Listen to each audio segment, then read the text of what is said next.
Hey everyone, so let's just see how that performance video is made. So first of all, you'll need Ableton Live. You'll need to download the session that we've supplied for you, and also you'll need this awesome Launchkey Mini. I guess the premise of the performance was to try and make the most out of the Launchkey Mini, showing the pads and the keys being used at the same time. So the thing to bear in mind here is that for the most of what I'm about to talk about, the keyboard is quite separate from the pads, and the keyboard comes in on MIDI channel 1 and the drums come in on MIDI channel 10. So first of all, let's take this out of Ableton session mode, so they're just playing drum notes, and come over to the Ableton session. So within the Ableton session there are 8 tracks. Now the first track is called the backing track, and that's literally just a regular audio track which you can select from the create menu, and what I have done is already put some backing sounds in there, and they sound a bit like this. Okay, so just little extra bits that create builds in the tune that couldn't have been played. Okay, so the next channel is called L-Key Keys Channel 1, and that means this keyboard here, which is emitting all of its notes on channel 1. And also we'll need to go up by 2 octaves to get the right pitch. Okay. So what's actually happening there? We've got the Launchkey MIDI track, which is just a regular MIDI track. It's receiving from channel 1, and also it's in auto, and the record button is armed.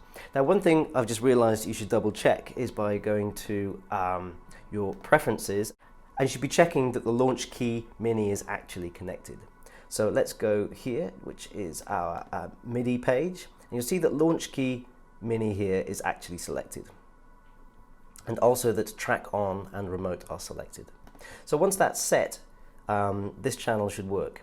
Now this channel just records all of the notes that are coming in and sends them off to this other green lead track, which actually has the synth in it. Now in this channel you want to make sure it receives all of the notes from the first channel by selecting L-Key Keys Channel 1. It will now receive notes. Make sure that monitor in is active, and let's look through this channel now. There's an arpeggiator, there's an instrument which is a bass station plugin from Novation, but also if you don't have this installed, I've put in another standard synth in the Ableton collection in there so that at least it will work, but highly advise you download the bass station to get the full sound. At the end there's a chorus just to make it sound fatter. So pretty much that's the whole of the synth setup to play this line. Okay, pretty straightforward. It gets a little more tricky then when we talk about the pads. So for the pads, and by that I mean these pads here, they're all velocity sensitive and they've got great feel. You can set up a channel to listen in only on channel 10, which is what these send out of by default. Select the channel to auto and record arm. And what I've put here is a velocity limiter which evens out the playing of my performance. And that then feeds into this grouped set of racks here. Now this is a bit tricky, but let's just walk through it one at a time. So it's split into 2 groups, pad A and pad B, and these are defined as pads A are generally bass and pads, and pad B is this group here, which is the drums. We will use this later, not now, but in pads A there's an extra pitch device here which allows us to switch the sounds of the pads and the basses. Anyway, let's move on, we'll come back to that. So this pads section then feeds into these 3 MIDI channels here called drums, bass and pads. Now the drums part takes its MIDI from L-Key pads channel 10, which is the channel we just talked about, and so does the bass and pads. This basically means that all of these pads are sending to different instruments in Ableton, so we get more control over them. So once those have all been set to receive from this channel here, make sure monitor in is selected and that they're all enabled and not muted so that we can hear them. So let's start with the drums track, which is this pad group here. Now it's pretty straightforward. You've got a kick, got a snare, a hi-hat, another snare for doing fills, And this one over here is a snare and a crash cymbal. Now the reason they're called multis is because you can see that there's actually multiple sounds assigned to that pad. And I did this by dragging in samples and layering them and making sure that they're all on the same note.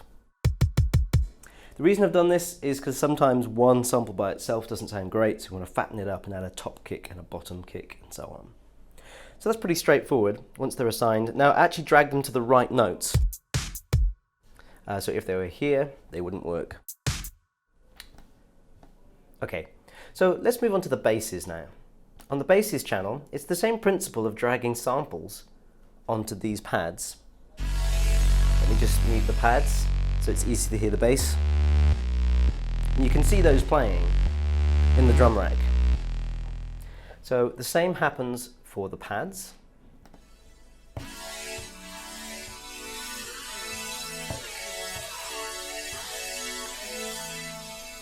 And then both together.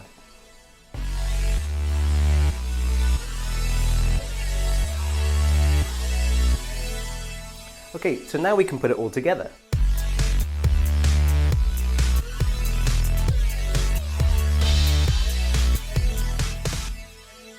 Cool. There's one last channel at the end which is called the side chain channel. Now what this has is a very simple kick drum sound, and the MIDI parts for that are in the arrange view, and it literally just sends out a pulse that's then received on this really big reverb channel here. Now normally it's set to freeze, which gives it this really big sound. It means that the reverb carries on going and gets pumped from this compressor here, which is routed to the sidechain that I just talked about, this channel.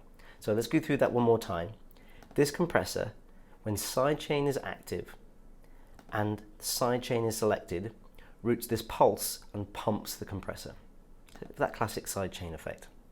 So the last reverb we have is just a rough ambience that gives the whole tune a bit more atmosphere.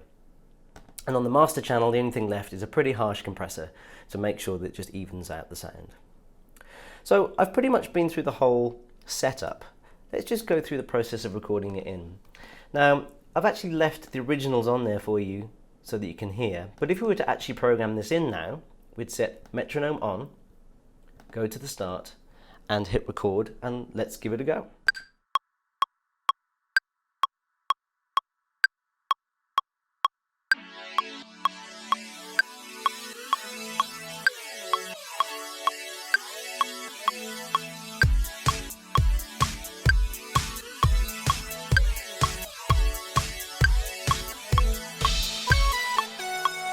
Okay, so that shows now that only this channel is recording the synth and only this channel is recording the drum parts. So let's delete these and add the originals back in. There you go. In fact, I need to drag those 2 more bars over because there's a 2-bar intro.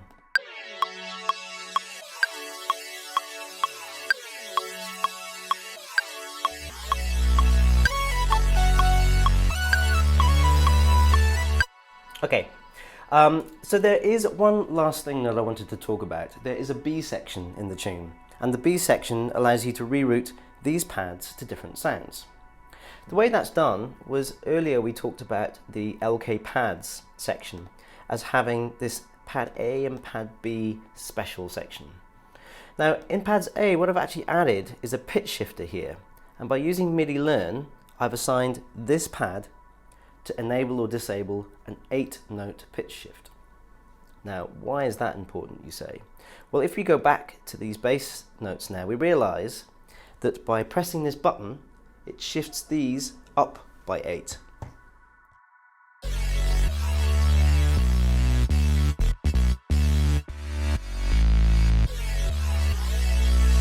Okay, so that allows for a B section in the tune.